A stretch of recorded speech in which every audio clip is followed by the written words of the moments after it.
Hello and welcome back to another audiobook from the Fazbear Frights series. Last time we did Blackbird and this time we're doing The Real Jake. Before we start, I'd like to say, just look at this awesome sticker I made. I mean, come on, look at Foxy. He even has stars and everything. Hopefully, he'll be up in my shop soon. And I'd just like to thank everyone who's been listening so far. I love reading your comments and everything, so keep it up. All right. Now, let's begin. Fazbear Frights number 6. Blackbird.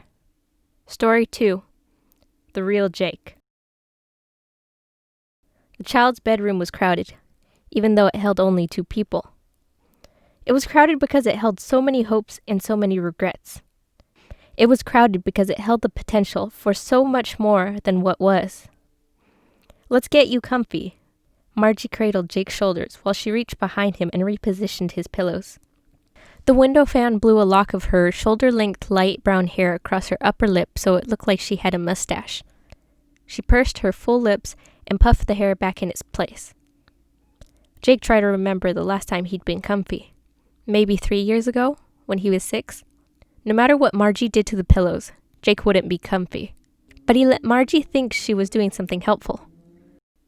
She tried really hard, and he didn't want her to know she couldn't make it better, like she wanted to. Over the whir of the fan, Jake could hear kids playing in the neighbor's yard. Squeals of glee alternated with laughter and the occasional shout.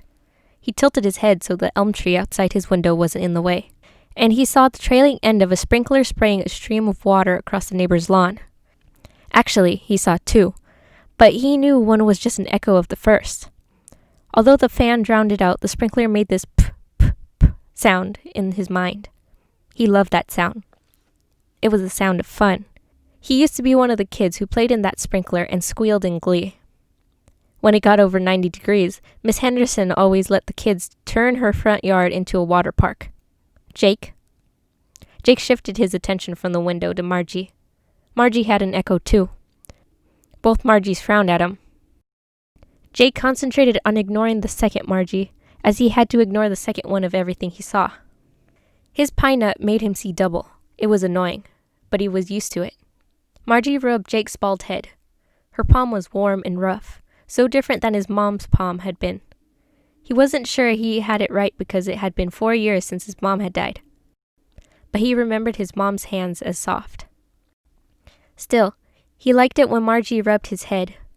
It got him a tiny bit closer to finding Comfy's hiding place. Earth to Jake. Obviously, she'd been talking, and he hadn't heard her. He did that more and more these days. He was happier when he was not where he was, so it was hard to make himself pay attention to what she was saying.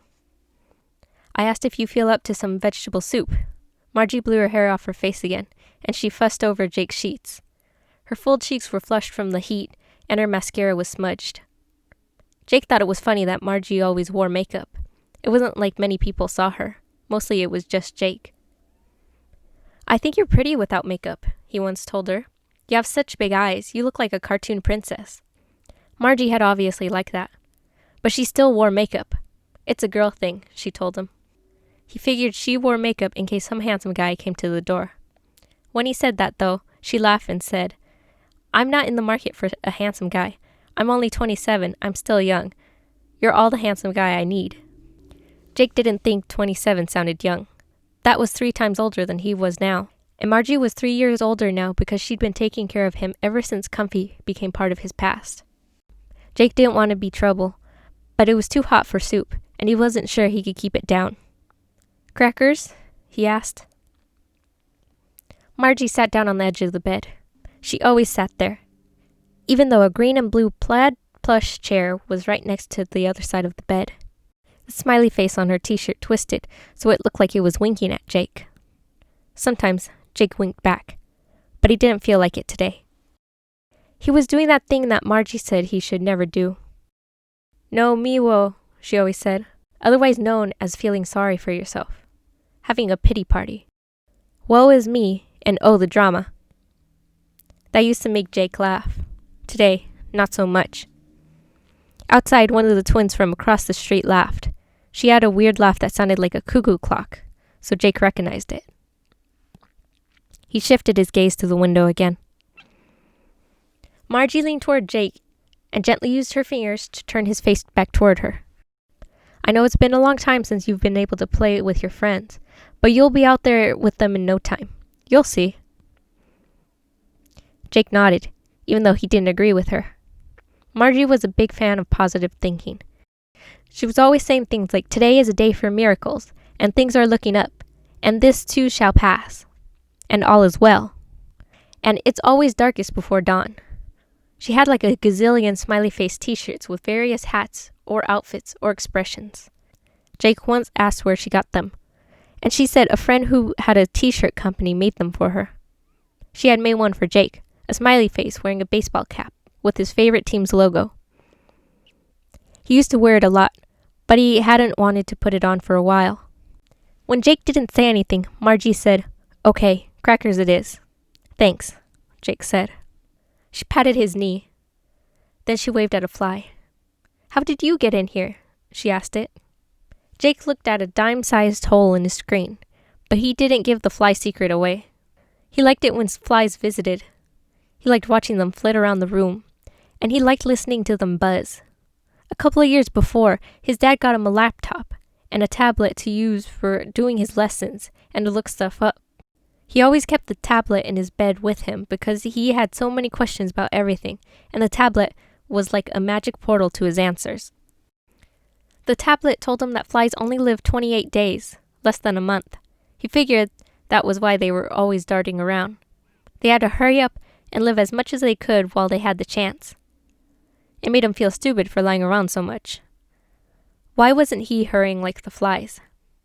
Well, because he couldn't. Jake noticed Margie was headed toward the door of his room, her arms full of towels she used to clean up his mess. This was day 2 of the latest round, and it was worse than most day 2s. "Margie?" Margie turned. She flashed him her wide smile. "What, kiddo?" "When is Dad calling?" Margie's smile wavered. "I'm not sure, sweetie." She set the towels on the desk he hadn't used for a while now, and she came back to the bed. She sat down again. "You know he calls whenever he can, right?" Jake nodded. "And you know he thinks about you all the time." Jake frowned and shook his head. "I don't think he does." Margie raised an eyebrow. "Why not?" "Well, he's a good soldier, right?" "Of course he is. So he has to concentrate on what he's doing. I bet he doesn't think about me when he's concentrating on his job. But that's okay. I don't want him to think about me and end up shooting himself in the foot or something." Jake strained so he could lift his arm and pretend to shoot his foot. He gave Margie a weak grin. Margie laughed. "No, that would be bad." Jake joined her and she went on. "Very, very bad." They laughed together. "I'll go get those crackers." Margie stood, leaned over, and kissed Jake's forehead. He noticed her eyes got teary when she looked into his eyes. He understood why, so he didn't say anything. Instead, he asked, "Can you bring extra crackers?" "Sure. Are you extra hungry?" "Not really. I've just been thinking it's wrong for me not to offer something to Simon when he visits. You're supposed to do that, right? Offer food or drinks or stuff to guests?" Margie raised an eyebrow. "I didn't know that Simon ate." Jake laughed. "That's just silly. Of course he eats." "I thought he lived in the cabinet." "Yeah, so?" Margie tilted her head. "So there's food in there?" Jake shrugged. "I don't know where he gets his food, but yesterday we talked about what kind of cake we like. He likes chocolate, just like I do." "Simon likes chocolate, huh?" "Yep, and peanut butter, just like me.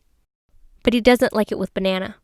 He says if he gets a banana nut sandwich, he takes off the bananas." "Oh, he does he?" Jake nodded. Margie shook her head and smiled. "Okay, extra crackers it is then." "Really?" "Well, we can't be rude to Simon." Margie winked. Jake shook his head. "No, I'll need to apologize to him too." "Why?" "Because I haven't offered him anything yet." "I'm sure he's not upset about it." Jake frowned. "I hope so." Margie squeezed his foot. "I know so." She headed to the door. Jake watched her cross the few feet between his bed and his desk, where she left the towels. Above the towels, a poster of his favorite robot character bubbled in the humid air. One corner of it fluttered in the fan's breeze. When Margie left the room, Jake looked around at all his posters. They had a dual theme going: science fiction movies and baseball.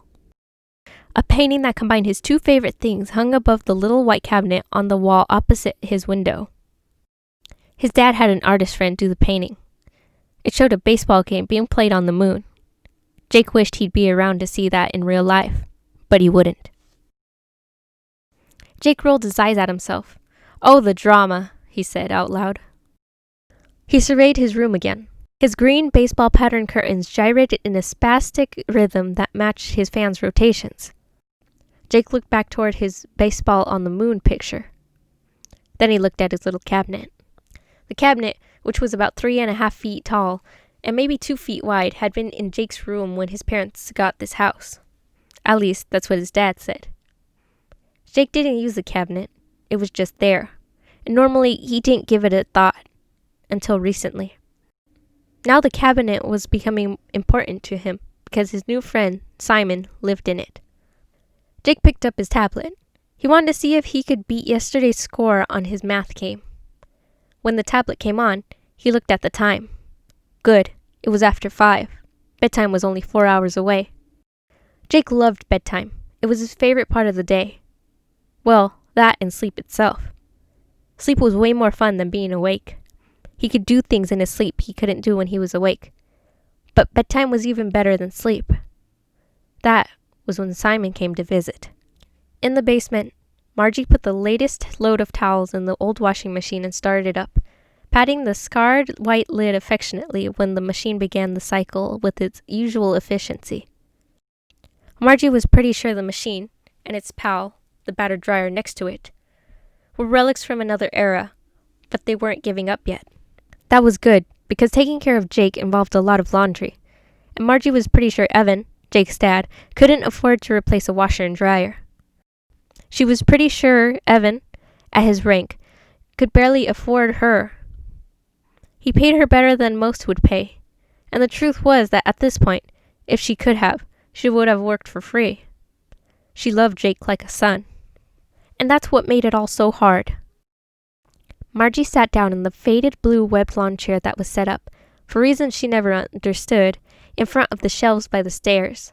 She had to go up and get Jake his crackers, but she needed a minute. The basement was cool compared to the rest of the house. Not for the first time. She wished they could set up Jake's bed down here. His room had western exposure, and it got so hot in the afternoons. But it was too damp down here. The radiation and chemo had annihilated Jake's immune system. A simple cold could kill him. Margie blinked away tears and stared at the tools, games, and camping gear stacked on the metal shelves against the wall. A couple dozen boxes labeled by year hinted at the memories this family had made before everything turned on its head. Jake's mom was killed. Then he got sick. It wasn't fair. Margie pulled out her cell phone, clicked on her recording app, and started talking. Day 2 of the latest round of chemo. Dr. Betterman is hopeful. But he told me today that Jake can only have 2 more rounds. They've already gone beyond the usual number of treatments for this protocol. The tumor is still growing. She paused, swallowed, then continued. But the darkest rain clouds bring the brightest rainbows. I'm not giving up hope. Nobody is. All the doctors are working hard to find the right combination of treatments. All the nurses are pulling for him. Jake's a favorite on the oncology wing. How could he not be? He's such a sweetheart. So appreciative of everything that's being done. I mean, even when they're sticking him with needles and pumping him full of toxic medicine and he's barfing his guts out, he's still saying, "Thanks for taking care of me." He's a saint. A frickin' saint. Margie ran a hand through her damp hair. She pulled out the baby monitor she kept in her pocket. It was on. Of course it was. But she checked it compulsively when she was in the basement, or when she had to go outside to take out the trash, or mow the grass. At least she didn't have to mow for a couple of weeks. Everything had browned out in the heat. Sometimes, when she looked at the brittle grass and withered plants surrounding the house, she felt like the foliage was tuned into Jake. As the light dimmed, so did everything else on the property. She looked at the monitor again. She didn't want to miss it if Jake called out to her. Not that he did very often. He usually just waited until she was in the room to ask for what he needed. Once, she went in his room and found out he'd thrown up all over himself, but he hadn't called her. "I knew you were in the basement. I didn't want to make you come up the stairs more than you have to already," he'd said. A saint. Margie turned on the recorder again. "I wish I'd started this when I first came here to work. But I only just got this phone and this app. I want to record everything I can remember about being with Jake, and then keep up with daily stuff from now on." She sighed. "I never thought I'd work here this long. It was supposed to be a transitional job because I didn't get the internship I applied for, and I kind of needed to eat. Evan obviously was desperate to find someone to take care of Jake. And then, of course, I fell in love with this kiddo. And so, well, I can do my photography and drawing later, after he gets well." Margie tapped the pause button on her app. She'd heard the falseness in her voice when she said, "after he gets well." She was more worried than she'd admit. She hit the record button again. Jake has what he calls a pie nut. It's actually his version of the acronym for what he has. PNNP. It's actually his version of the acronym for what he has. PNET, which stands for Primitive Neuroectodermal Tumor. That's a fancy name for the kind of brain tumor. And his specific kind of PNET is pinoblastomia. When Evan explained all this to Jake, as best he could, Jake said, "Cool, I have a pie nut." He was barely 6 years old at the time. I don't think he thinks it's so cool now. He's had all the treatments they could throw at his kind of tumor, and nothing's working. His headaches and double vision are getting worse. They tried removing the tumor, but they couldn't get it all, and it grew back. And now it just keeps growing. I'm not giving up hope, but... She pressed stop. She wasn't going to record what Jake's neurologist said. The odds are against him. If she recorded it, she would make it real. The washing machine thumped as it shifted from agitating the towels to draining the soapy water. Margie jumped up. She'd been down here too long. She had to get back to her recording later, after Jake was asleep. "Batter up!" Margie leaned over Jake and kissed his forehead. Her lips were sticky with lip gloss, but Jake always waited until she was gone to wipe his forehead clean. Jake smiled at her and snuggled his bat closer to his side. The bat was a plush baseball bat named Bodie. Margie made it for him not long after she became his nanny. 3 years before, as soon as he'd announced he was too old for teddy bears, he'd regret it. He really did love his teddy bear, but every time his dad called "my little man," he felt like a baby for wanting to hang on to something that night. Somehow, clutching a baseball bat, even though it was soft and fuzzy and had a goofy, googly-eyed face, was manlier than hugging a bear. Margie understood that. Jake loved Bodie, but Bodie was smelling a little sour these days. Jake had only thrown up on Bodie once, and Margie had cleaned it. But Bodie was absorbing the smell of all the medicines in Jake's body. He could smell them in his sweat. He hated that. "Good night, Margie," Jake said. "Good night, sweetheart." Jake closed his eyes. He used to wait until she was out of the room to close his eyes, but now he closed them to try to get her to leave the room faster. This wasn't because he didn't like her. He loved her. But Simon wouldn't come if she was here. Usually the eye closing thing worked. Tonight, it didn't. She didn't leave. Jake had told Margie that Simon only visited after Jake's lights were off and he went to sleep. Margie seemed to believe him when he told her about Simon. However, he thought she might not like it if she knew Simon only talked to him after Margie said goodnight and left. Jake made himself breathe slowly and evenly so she'd think he was going to sleep. And still, she stayed. He knew she was watching him. And she did that sometimes. She'd sit on the edge of his bed while she thought he was sleeping. He usually wasn't, but he pretended to be. Jake wondered what she saw when she looked at him. Did she see what he saw when he got a glimpse of himself in the mirror? A bald kid with grayish skin, sunken cloudy green eyes, and dark circles haunting his cheekbones. He hadn't been able to see Jake, the real Jake, in a long time. But he remembered that Jake.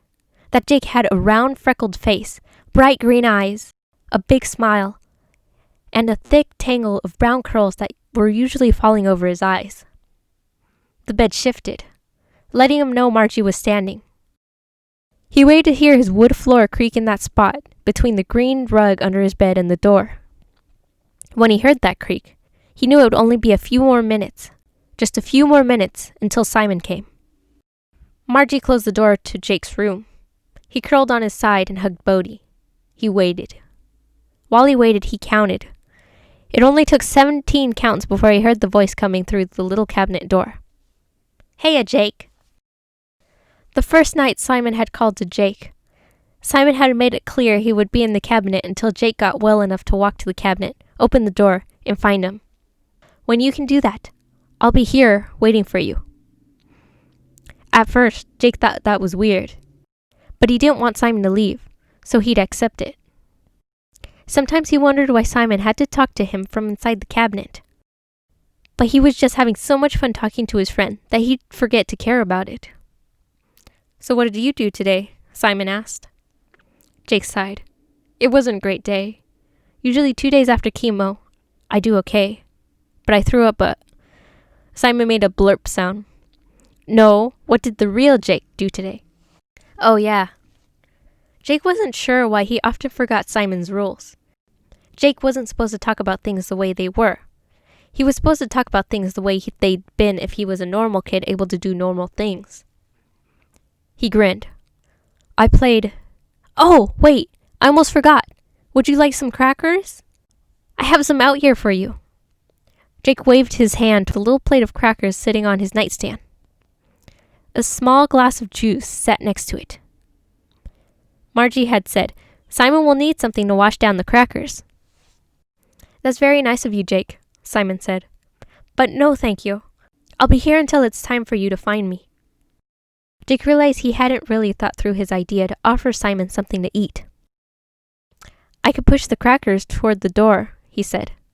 Simon laughed. "That's okay. It's enough that you thought about giving me some. Makes me feel good. Thanks." "Okay. Now tell me what you did today." "Oh, well, I played in the sprinkler today with my friends." "Which friends?" "The Henderson kids. You know, Patty and Davy and Vic. And the twins from across the street, Ellie and Evie, were there. And Kyle Clay. And Garrett from the street behind us.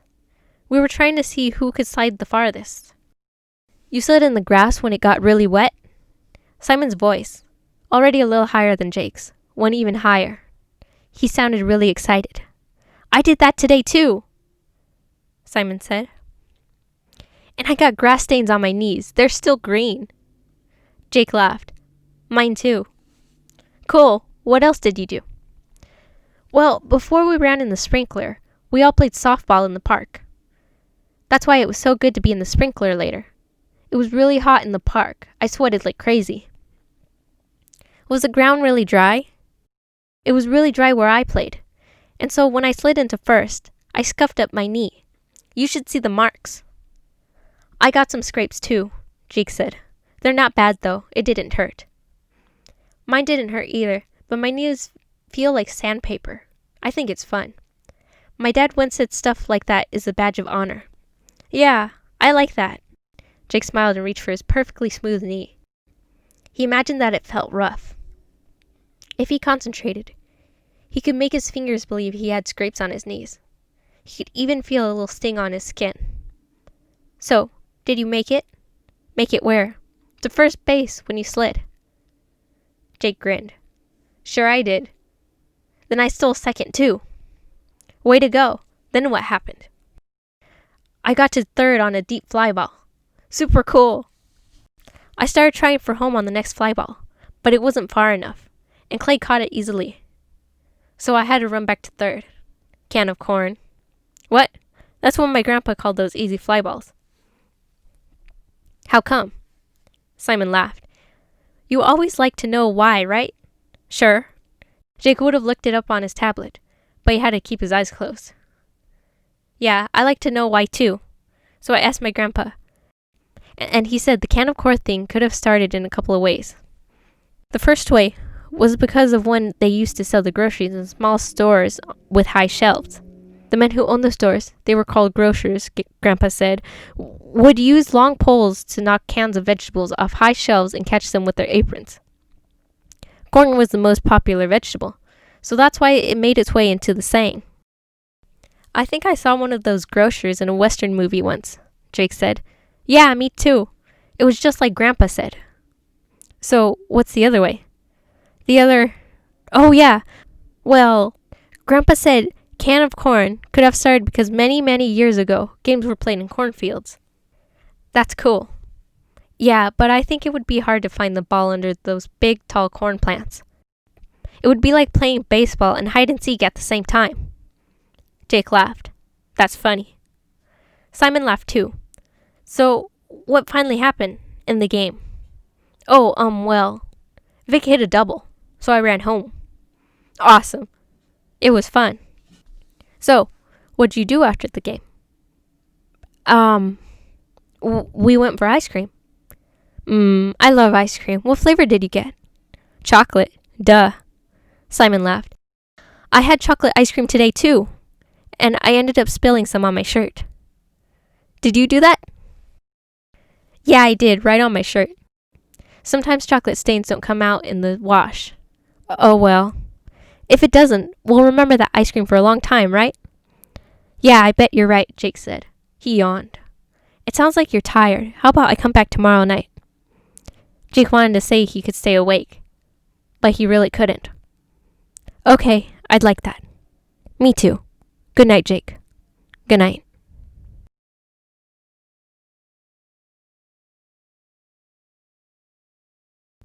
This book is giving me some FNAF 4 vibes.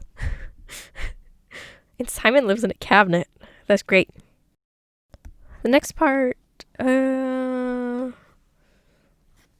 probably get it out tomorrow. Let's see, how many pages is it? This whole book is... I'll try to split it into at least 4 parts this time, because I don't want to take as long as I did last time. Last time was a nightmare. Hopefully I could get the next part done by tomorrow. So, stay tuned. I like this one so far. We'll see what happens.